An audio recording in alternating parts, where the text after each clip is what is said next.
Fame.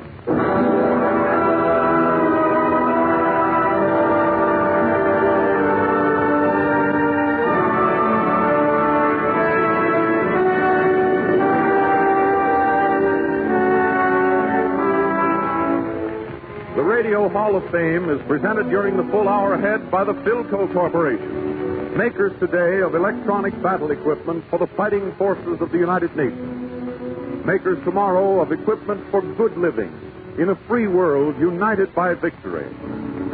Cooperating with Philco are the editors and correspondents of Variety, who report for the Philco program all the news of all show business the world over every week. This week, the editors of Variety recommend for your pleasure, and Philco delights to honor in your name,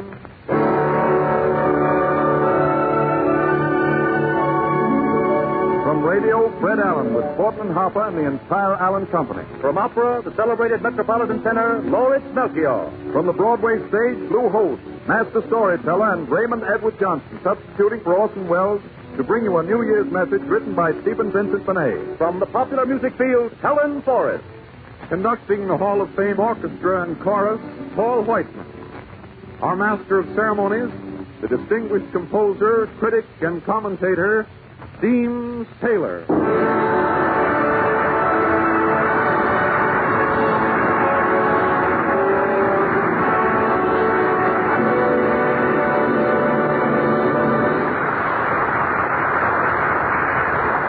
Good afternoon, ladies and gentlemen. This is Deems Taylor speaking for Philco. You know, if we could transport the members of our cast directly to your homes today in person, you'd have the makings of quite a remarkable pre-New Year's party. Well, that's what we hope that our broadcast turns out to be. With Fred Allen, Portland Hoffa, and Lou Holtz taking care of laughter, Doris Melchior and Helen Forrest attending to the song department, and Raymond Edward Johnson lending a serious note to our year's end proceedings. Said proceedings open with a slightly daring piece of musical impertinence on the part of Paul Whiteman. Most New Year's parties end with Auld Lang Syne. Paul has chosen to make this traditional finale into a rousing overture.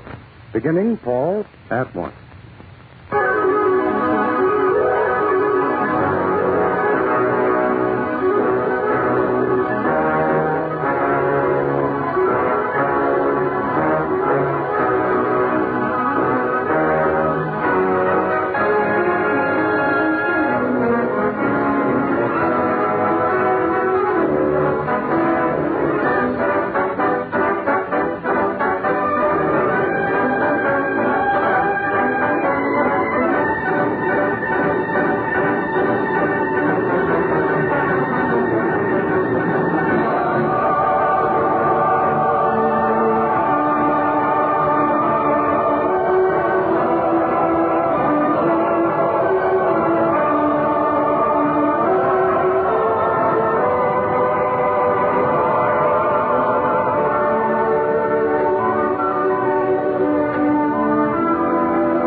Speaking of old acquaintance, there's Lou Holt.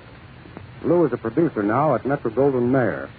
Before plunging Kane first into a 10-week shooting schedule on the new movie version of the Ziegfeld Follies, he's enjoying a busman's holiday at the Capitol Theater on Broadway. In other words, he's back at his old trade, making people laugh. For our New Year's program, Philco has asked Lou to reach back into his inexhaustible bag of tricks for a couple or so of typical Holt stories, including a continuation of the immortal saga of Sam Lapidus, a gentleman who surely belongs in the Hall of Fame. Enter Lou Holt.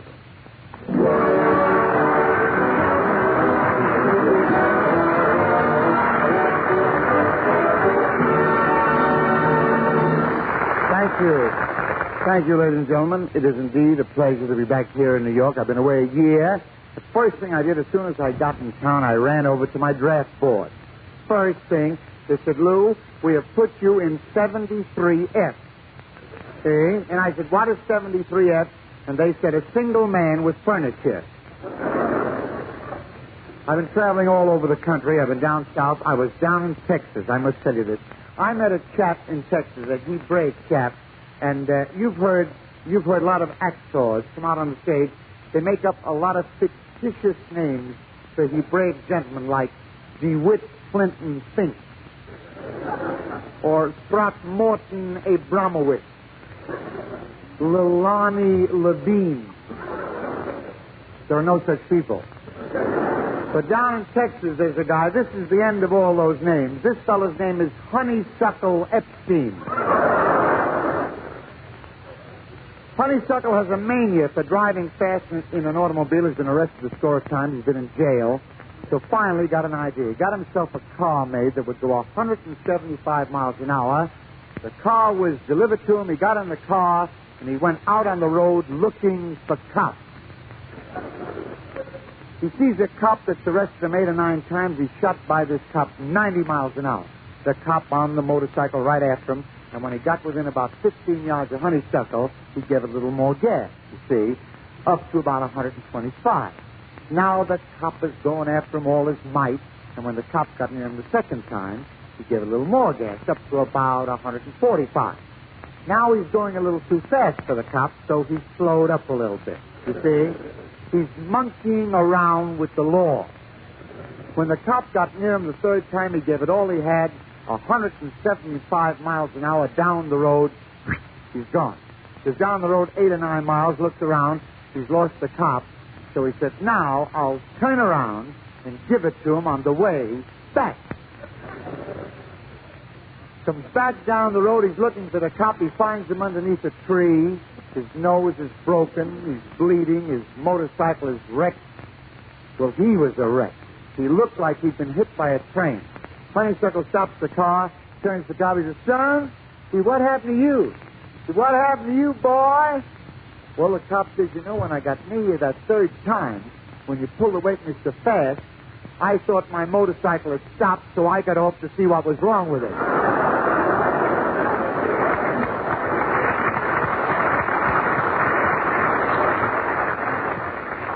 There's an Irishman who lives in Brooklyn. His name is Sullivan.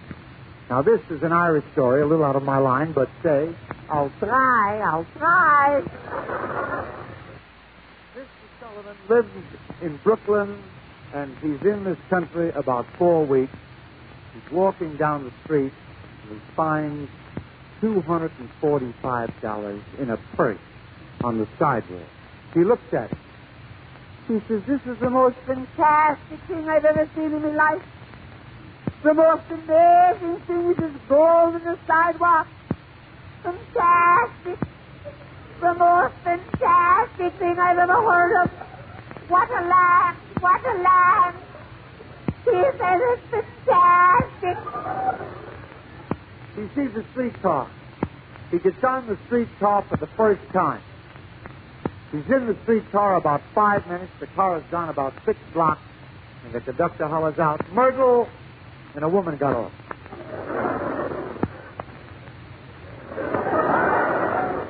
He says, what a land! The most fantastic thing I've ever heard of in my life. It's fantastic. How did he know her name? It's a man. You ride about 5 more blocks, the conductor hollers out, Marcy! And another woman got off. He says, what an organization. It's the most fantastic. They go about 6 more blocks, the conductor hollers out, Sullivan! He says, that's me. He gets off, he's walking up the street, and a nice old lady walked up to him. She says, I beg your pardon. Is this Sullivan? He says, it is. She said, I'm looking for 245, and he handed her the purse.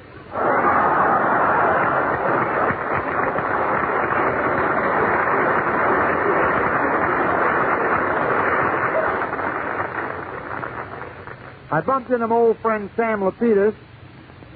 Lapidus is walking down Park Avenue. He passes a very high-tone place. On Park Avenue, they call him Salon. Salon. Plain saloon. Walks in for the first time, walks up to the bartender and says, hi, shorty. Hey, old-timer. Hi, Spunky. He says, I'll have a highball.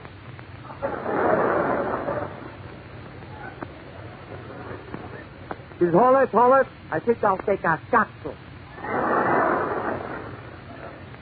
One cocktail.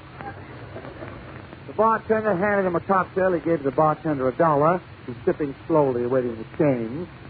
No change is forthcoming. He says to the bartender, Shorty. He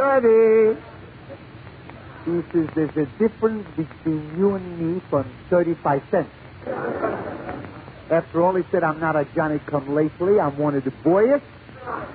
I'm a Yankee Doodle boy and uptown boy. Highly educated, NYU, also Holy Cross.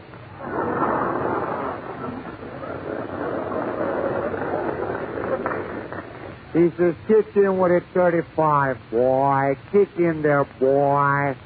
Bartender said, I'm very sorry. We charge $1 for all drinks here. Peter said, for what reason? For what reason? Specify. The bartender said, you see that oil painting on the right? That's a Rembrandt worth $40,000. The one on the left is an old Gainsborough worth $60,000.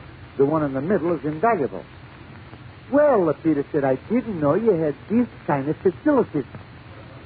See again. Comes in the next night, he says, hi, Spunky. Says, I'll have a cocktail. The bartender handed him a cocktail. He put 65 cents on the bar, put his hands over his eyes, and says, I saw the pictures last night.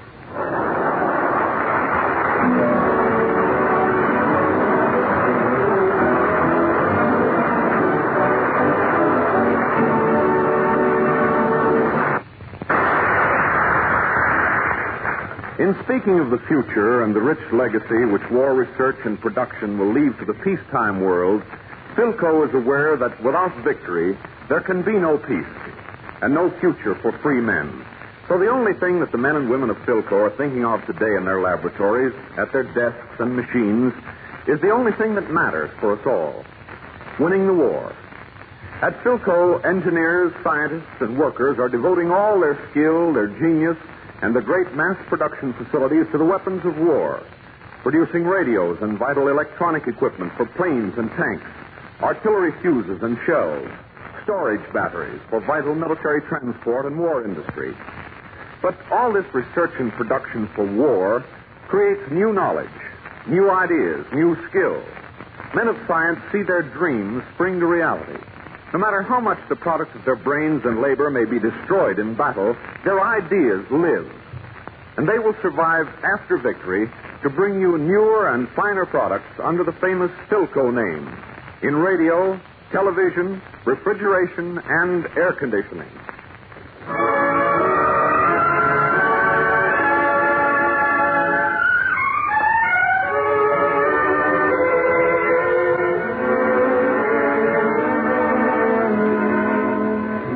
Presenting for the Hall of Fame's finest laurel chapeau, Miss Helen Flores.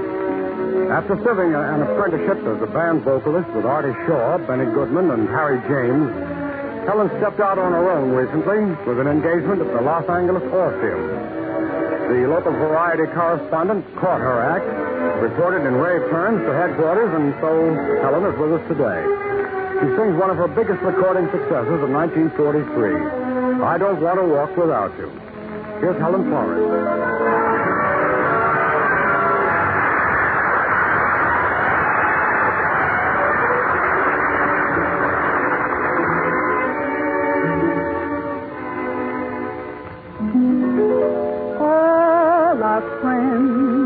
Knocking at the door, they've asked me out 100 times or more, but all I say is leave me in the groove, and here I stay within my lonely room.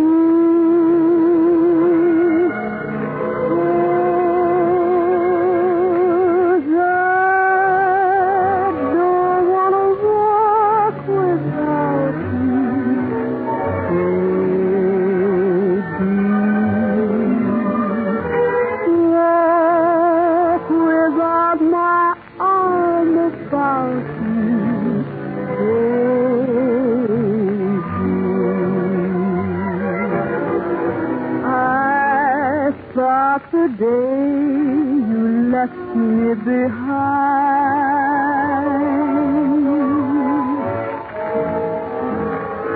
I'd take a stroll and get you right off my mind, but now I find that I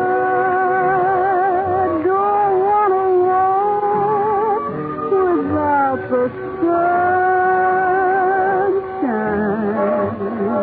Your word, you have to turn off all that sunshine.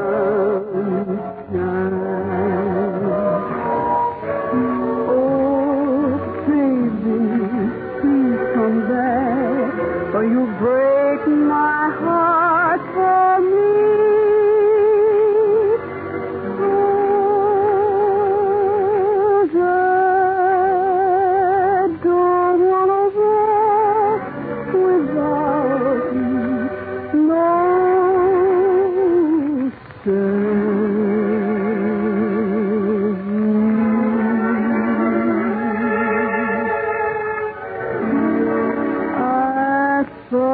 The day you left me behind,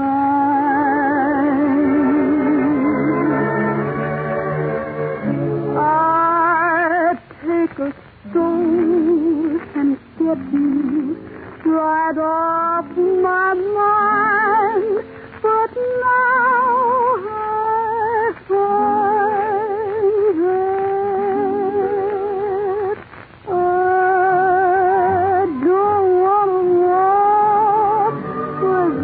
the sun,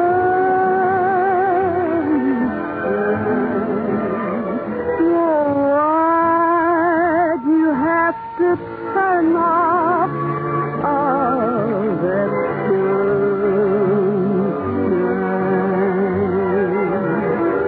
Oh, baby, please come back, or you break my heart for me.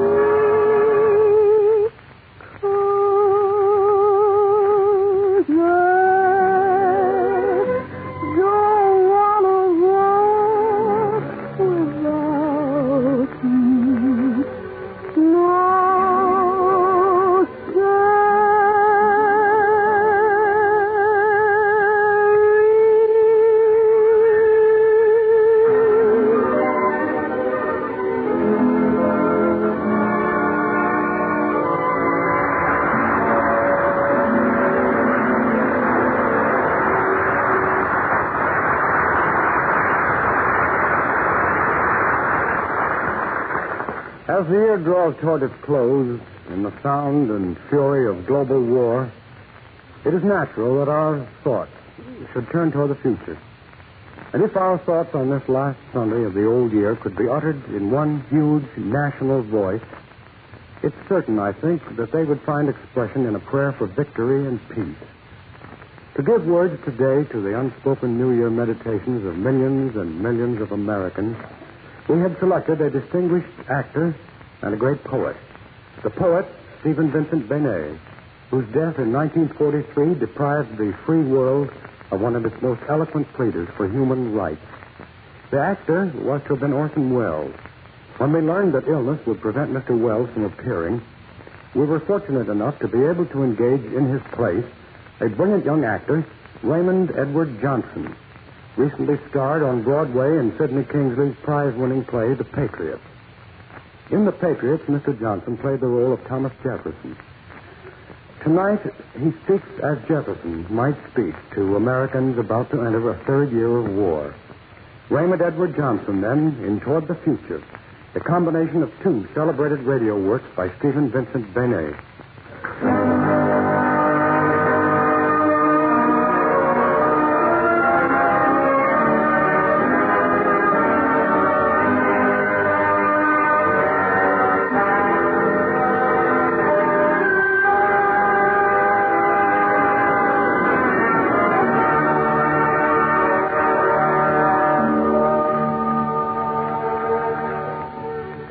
God of the free, we pledge our hearts and lives today to the cause of all free mankind. Grant us victory over the tyrants who would enslave all free men and nations. Grant us faith and understanding to cherish all those who fight for freedom as if they were our brothers.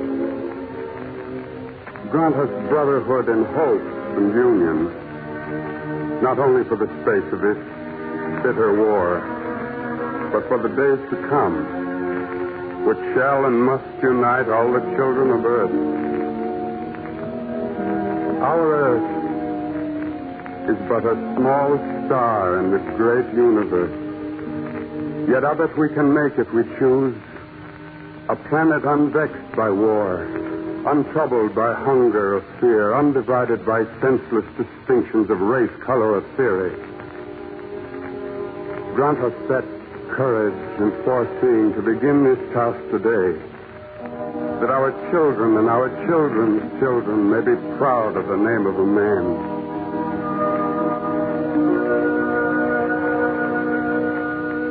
The spirit of man has awakened, and the soul of man has gone forth.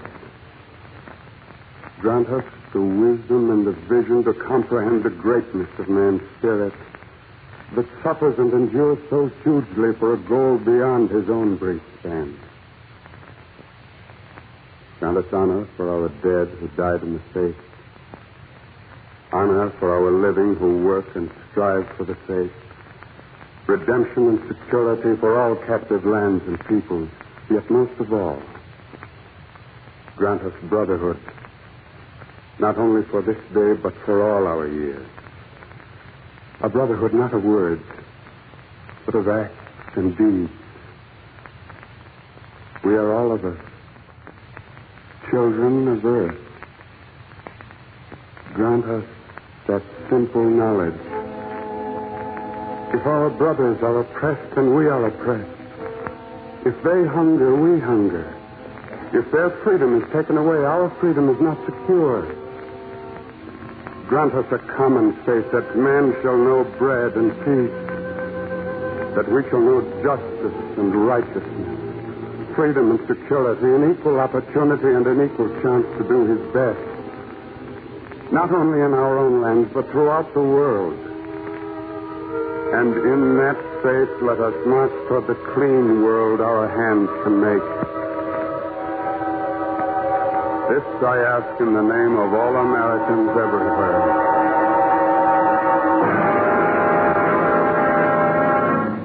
By what right? By what right do you speak? Who are you? Yeah, who are you, mister? Sounds to me like a fool. An impractical dreamer, that's what he is. Maybe he's a poet. Impractical dreamer, I always say. Impractical dreamer. Listen, mister, what's your name?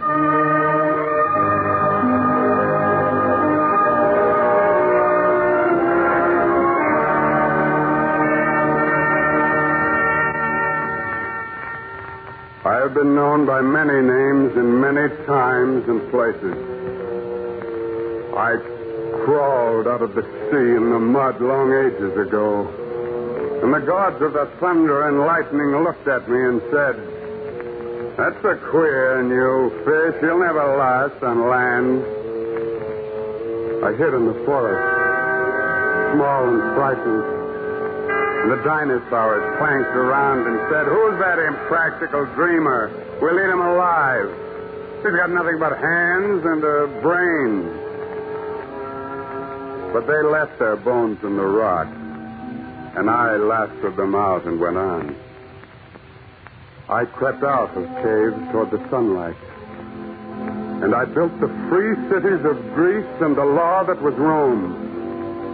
I gathered the wisdom of China, and I sent a word crying through Palestine, a word that cries through the centuries to all men and nations. There is neither Jew nor Greek, there is neither bond nor free, but we are all brothers. And that word goes on.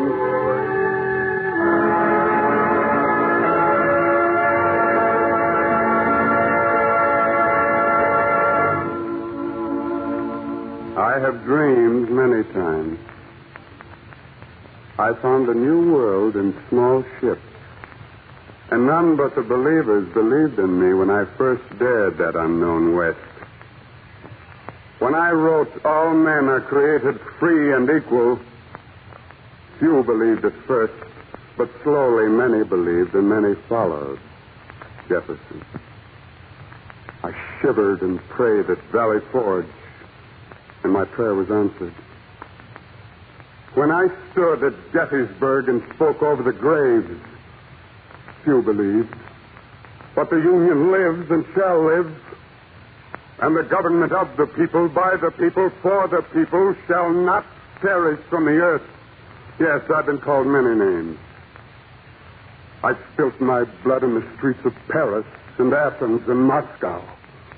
I have grown as an oak tree grows from the roots of English law. I have been a preacher named Paul and a rail splitter named Abe Lincoln.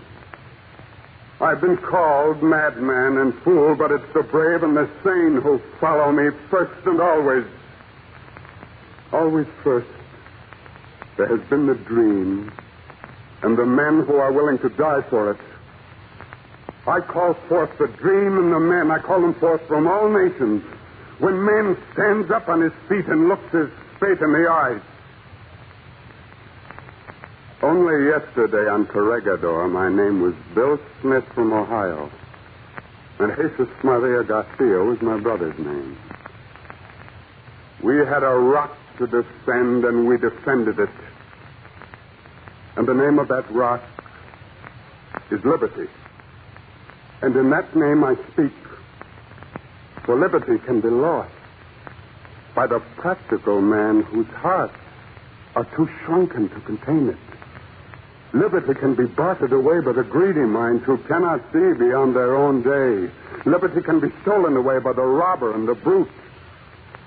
But liberty grows like grass in the hearts of the common people, from the blood of their martyrs. And the tyrants rage and are gone, but the dream and the deed endure. And I endure. It is I who command men and win battles. I have called them forth in the past, and I'm calling them forth today.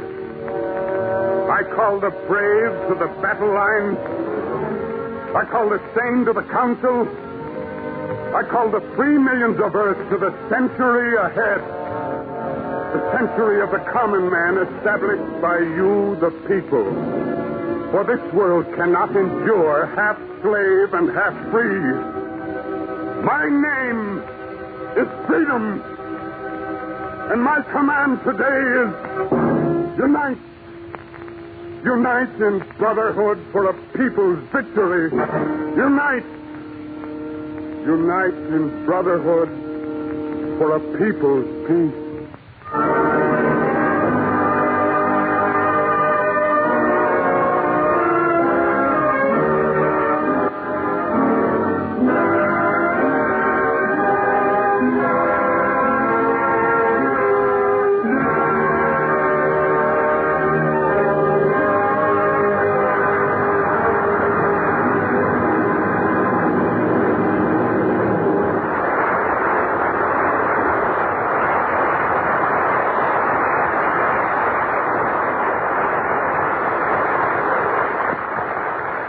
Our thanks to Raymond Edward Johnson.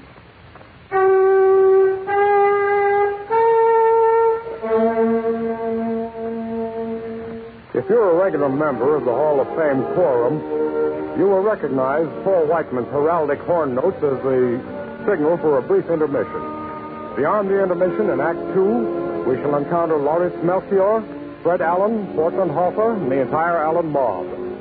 Mr. Riggs, this is your moment. And this is the Blue Network.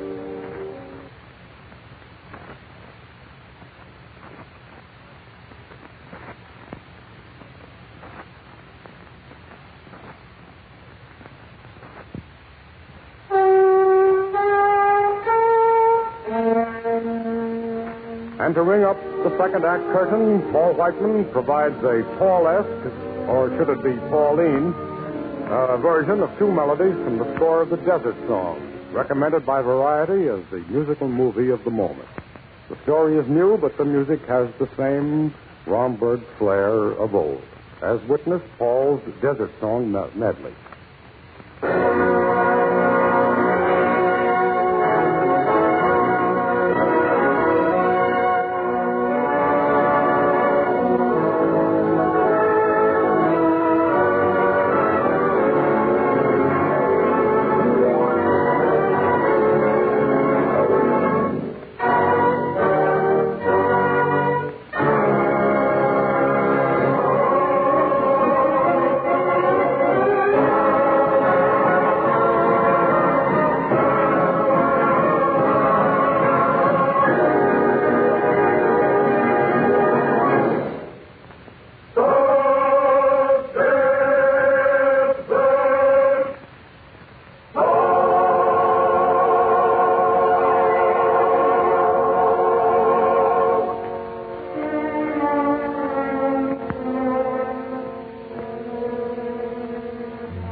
find your best be hiding low.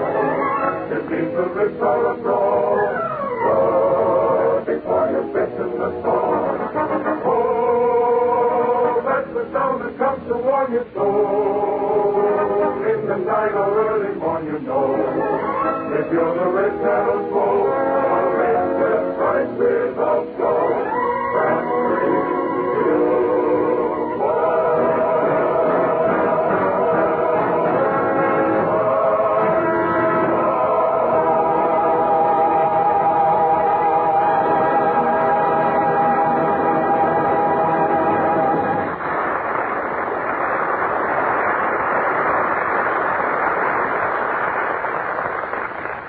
Greetings of the season.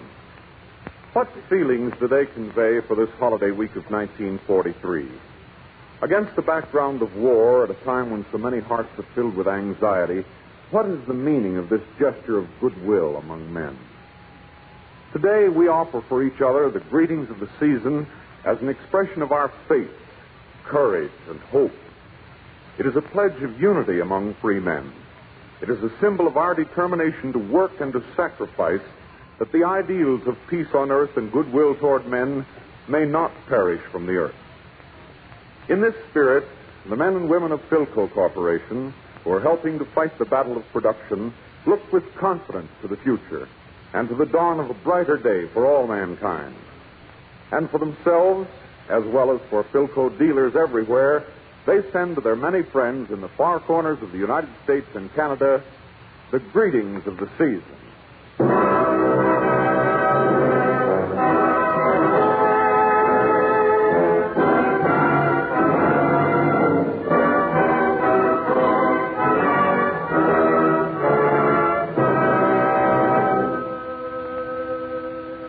Because of his shining career as a heroic tenor in the Wagnerian tradition, because of his lavishly given services in the war tasks of show business, and especially because he adds 6 feet 4 inches and 300 pounds of natural gaiety to the New York scene, Variety nominates for the Hall of Fame Lauritz Melchior. Large Lauritz and that small and lovely wife of his, the Kleinchen Maria, are taken together a constant indication that the world of good music is not of necessity a pompous, stuffed shirt secret society. Consequently, they're beloved of all local men of goodwill. Lauritz, the great Dane, sings for us a Scandinavian folk song arranged by Edvard Grieg, entitled The Great White Band. Mr. Melchior.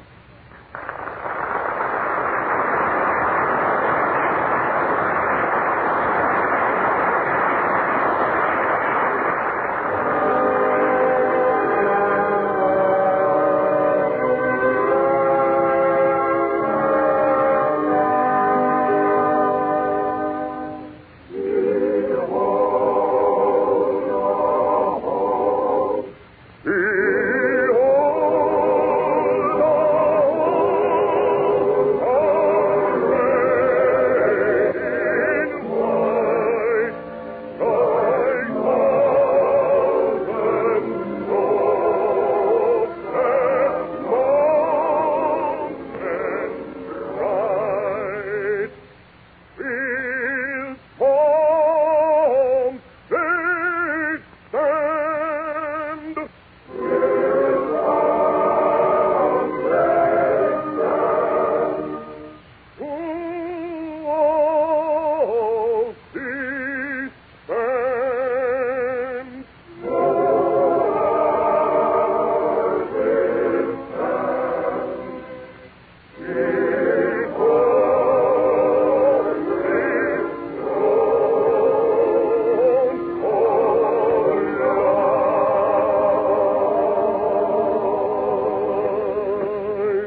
All of which has led us by, we hope, agreeable stages to Fred Allen.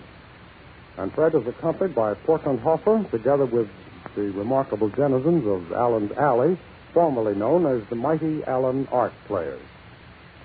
In the solemnly stated opinion of the editors of Variety, Fred Allen's recent return to the air is just about the most important news of the month in radio, period. If you missed Fred's opening show, you'll have our sympathy.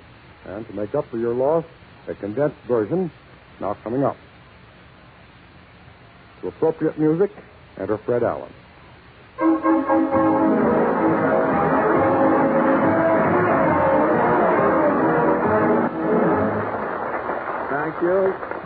Thank you, and good afternoon, ladies and gentlemen. And Dean, I want to thank you for a nice, dull welcome.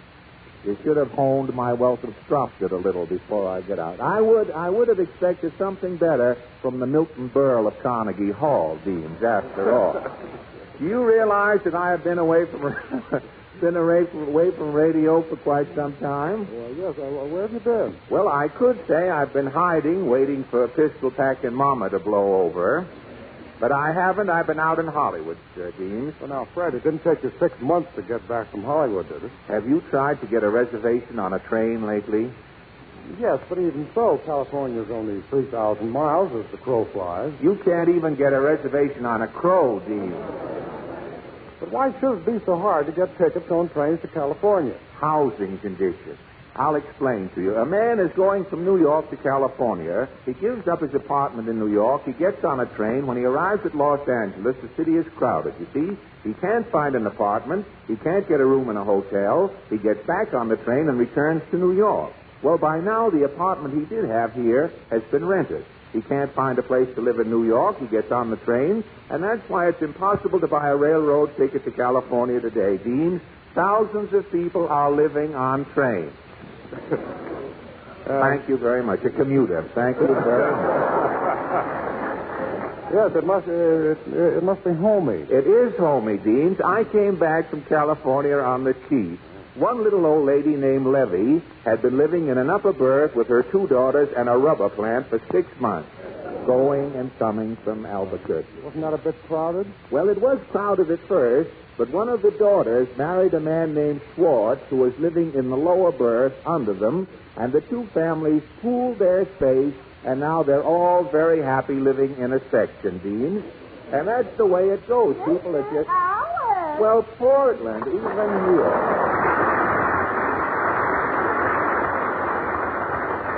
You're just in time, Portland. Deans and I are discussing, in sort of a stilted way, the housing shortage. It's terrible.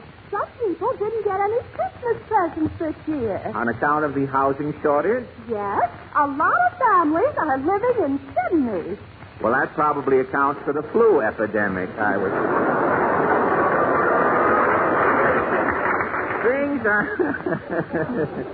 Things, it shows what people will stoop to for money, doesn't it?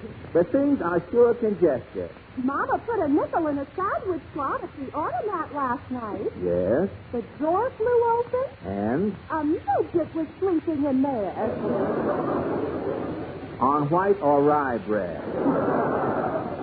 Yes, that shows it's hard to find a place to sleep, Portland. Even midgets are taking slot lust these days. Now, wait a minute. Something may come of that.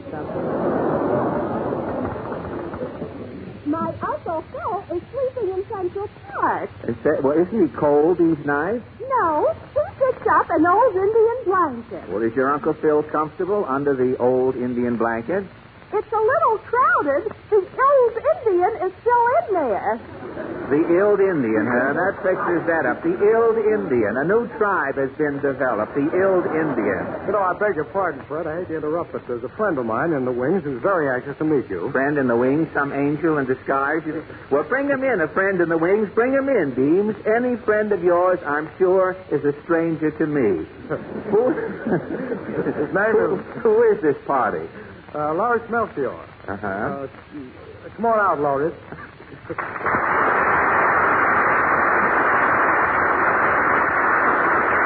Gad, Mr. Melchior, this is a pleasure. You know, I always enjoy meeting people who are still in my former profession. Fred, don't tell me you were singing? Singer? Why, I was the common Lombardo of my time, Mr. Melchior. Where did you sing? Well, I sang my first solo in a church choir. What happened? 200 people changed their religion. After a short talk with the minister, I gave up choir work and went into opera. For 2 solid seasons, we played The Barber of Seville. Then, bang, Lawrence, the electric razor came in, and The Barber of Seville was through. But enough about little old E-flat me, Mr. Melchior. What about you? You have been in opera many years, I know. Yes. When I first went into opera, Madame Butterfly was only a caterpillar. You must have known Boris before he was good enough. Oh, Fred, I am not here to tell jokes. I came to talk to you. To talk to me? Well, of course, Mr. Melchior. What's on your mind? I have a problem. You, Lawrence Melchior, the Metropolitan's greatest tenor, you have a problem? Yes. I want to quit opera and go into radio. Oh, Lawrence, you're kidding. What's wrong with opera? Long hair and short dough. Long hair and short dough, I in radio they pay singers big money. What singers? Yesterday, I read that some young boy in the radio is making $30,000 a week. $30,000 a week? $30,000 a week. And what does he sing? Won't you tell me when?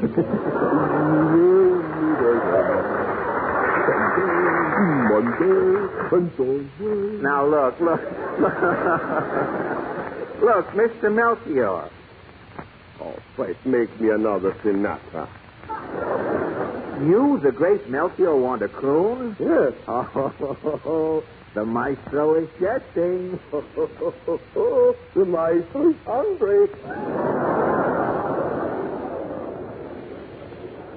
But, Mr. Melchior, your opera audience is top hats, white tie, and tails. You want to sing for sweatshirts and bobby socks? $30,000 for... Now, look, wait, Mr. Melchior, think of those phonograph records you make, those beautiful big 12-inch records. You want to give those up to be on the other side of Spike Jones and his City Slickers? Think, Mr. Melchior. $30,000, and all these things is war you... No, well, look, no, please. But who will take your place starring at the Metropolitan? Jessel is in Hollywood. Take a baritone's advice, Mr. Melchior. You stick to opera. I'll try that Sinatra of the hit parade. But you're not the Sinatra type. You've got to be thin. Think I'm too robust? Robust? Why, your tonsils weigh more than Sinatra.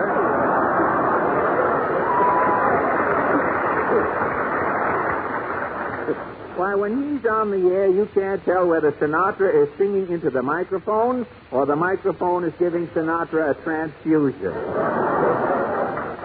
Forget the whole thing. Oh, please, Fred. Get me on the radio. But you can't compare radio to opera. Opening night at the Met. Think, the curtain rises. Your glorious voice casts a magic spell over the audience. Men and women throw their hats and mink into the air and cheer. Bravo, Melchior! Beast, Melchior! Bravo, bravo, beast, beast! Yes, that's true, but $30,000. Won't you tell me when? Lawrence, look, I think I can make you see the folly of your way. Will you do me a favor? Yes?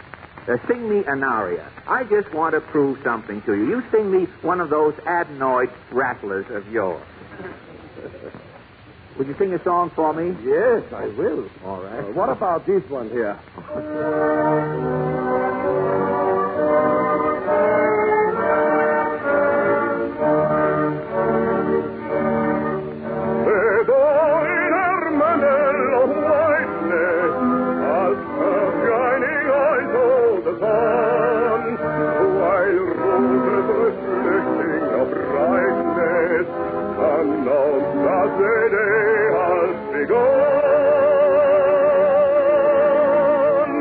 I'll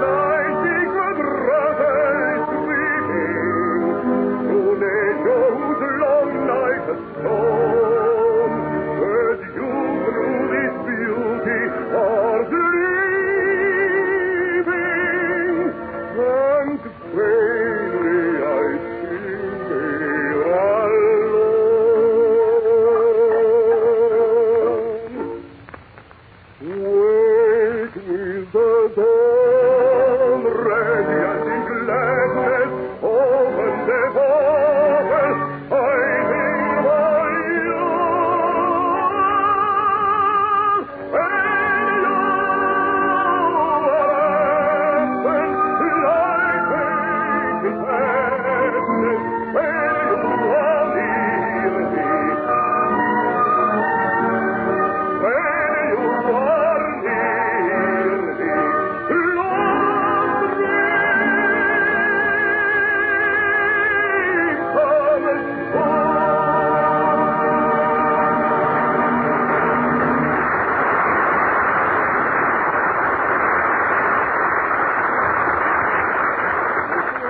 That's what I mean. That's your racket. You see, that's what you like to do. That's what you do best. You should stick to that type of music. I know, but $30,000. Won't you tell me when we will meet again?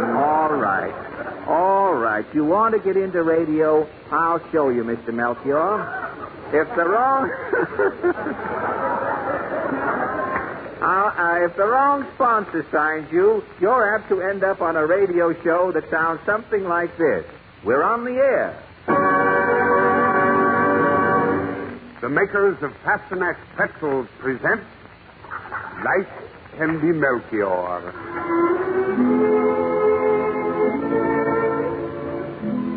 Life Can Be Melchior is brought to you every hour on the hour, every day, 168 times a week, by the makers of Pasternak Personality Pretzels.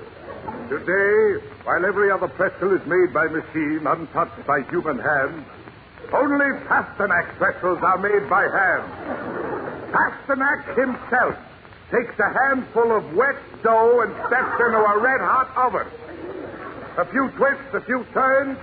When Pasternak is lifted out of that red-hot oven, in his hand he holds a pretzel.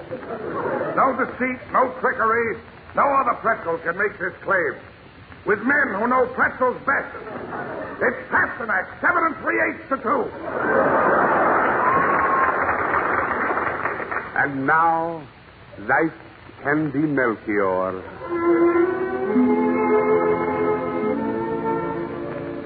Life Can Be Melchior. The story of one man's struggle to be a failure. Little Larry Melchior was born in a motel in Ohio. Today, on that very site, there stands a Burma shave sign. The world knew that a great singer had been born when the tiny baby's first words were, Figaro, Figaro, Figaro, Figaro, Figaro, Figaro. Figaro, Figaro, Figaro. At school, his genius was immediately recognized. The teacher gave little Larry a pitch pipe, a metronome, and a picture of Rudy Valley to inspire him. After graduation, he forged ahead with his music. Day after day, hour after hour, little Larry Melchior practiced. 4 years at Curtis Institute of Music, Melchior sang. 8 years at the Juilliard School of Music, Melchior carried on. And then came the crucial test. His audition for the Metropolitan Opera Company. Melchior sang. He had forgotten the words.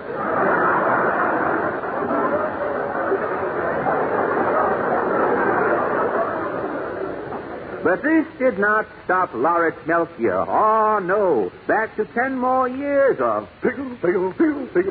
And then Lawrence Melchior finally reached his goals. He became a star at the Metropolitan. His golden voice sang...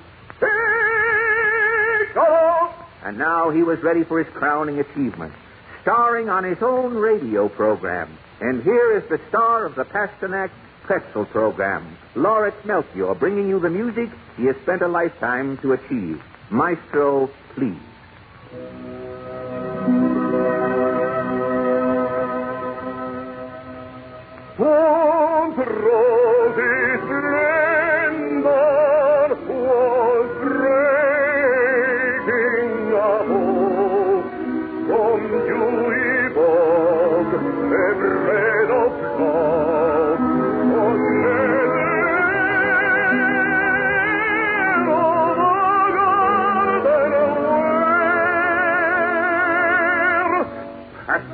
pretzels are the best. Peppermax anti-inflammatory test. All guaranteed, none is faulty. Personal pretzels are super salty. Personal pretzels are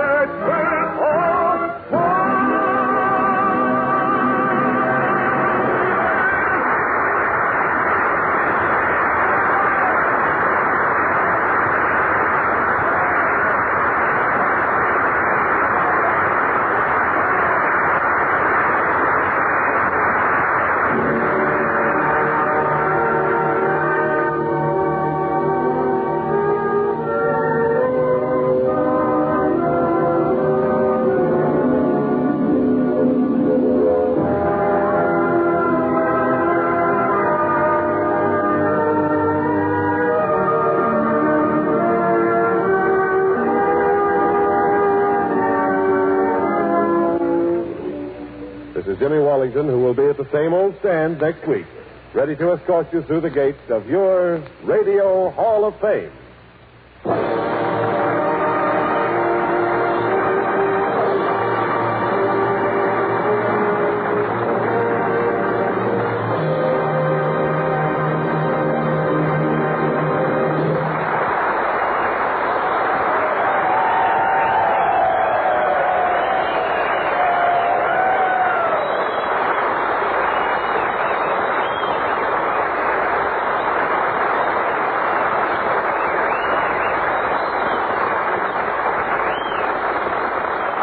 Radio Hall of Fame is produced by Tom McKnight. This is the Blue Network.